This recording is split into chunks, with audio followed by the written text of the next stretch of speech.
जब से इजराइल ने ईरान पर 1 अक्टूबर के हमलों का बदला लिया है, उसके बाद से हर दिन ईरान से इजराइल को जवाबी कार्रवाई की धमकियां मिल रही हैं। पिछले दिनों ईरान के सुप्रीम लीडर अली खामेनेई ने भी इजराइल पर अमेरिका को लेकर सख्त चेतावनी दी थी। खामेनेई ने कहा था कि अमेरिका और इजराइल दोनों को कठोर जवाब मिलेगा। यह पहली बार है जब ईरान ने इजराइल के साथ साथ अमेरिका को भी धमकी देकर चेताया है। इस पर अमेरिका ने भी तीखी प्रतिक्रिया देते हुए ईरान को हिदायत दी कि वह इजराइल पर फिर से हमला करने की गलती ना करे। इससे मिडिल ईस्ट में संघर्ष नया मोड़ ले सकता है।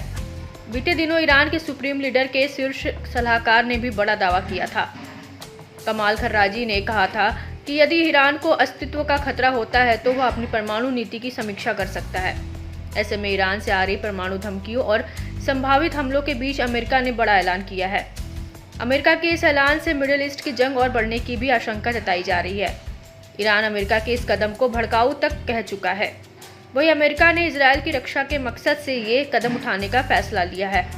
दरअसल अमेरिका ने अपने परमाणु बम वर्षक B-52 को मिडिल ईस्ट में तैनात करने का ऐलान किया है। इस इजराइल की रक्षा के लिए अमेरिकी तैयारियों के तौर पर देखा जा रहा है। B-52 बॉम्बर लंबी दूरी तक पेट्रोलिंग के साथ ही परमाणु बम से भी हमला कर सकता है। ऐसे में अमेरिका ने जता दिया कि वह इजराइल के साथ पूरी तरह से खड़ा है। लिहाजा संभावित हमलों की तुरंत प्रतिक्रिया देने के लिए अमेरिका ने अपना सबसे शक्तिशाली और भरोसेमंद B-52 बम वर्षक विमान तैनात करने का फैसला लिया।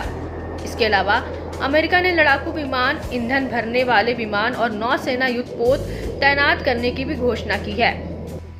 पेंटागन के प्रवक्ता मेजर जनरल पैट राइडर ने कहा, अगर ईरान, उसके साझेदार या उसके प्रतिनिधि इस अवसर का उपयोग क्षेत्र में अमेरिकी कर्मियों या हितों को निशाना बनाने के लिए करते हैं तो अमेरिका अपने लोगों की रक्षा के लिए हर आवश्यक कदम उठाएगा। अमेरिका के हालिया फैसले से ईरान पूरी तरह से चिढ़ गया है। ईरान के विदेश मंत्रालय के प्रवक्ता ने B-52 बम वर्षकों की तैनाती के बाद अमेरिका की आलोचना की है। इस्माइल बाघेई ने कहा कि ईरान का हमेशा से मानना रहा है कि मिडिल ईस्ट में अमेरिका की उपस्थिति एक अस्थिर उपस्थिति है।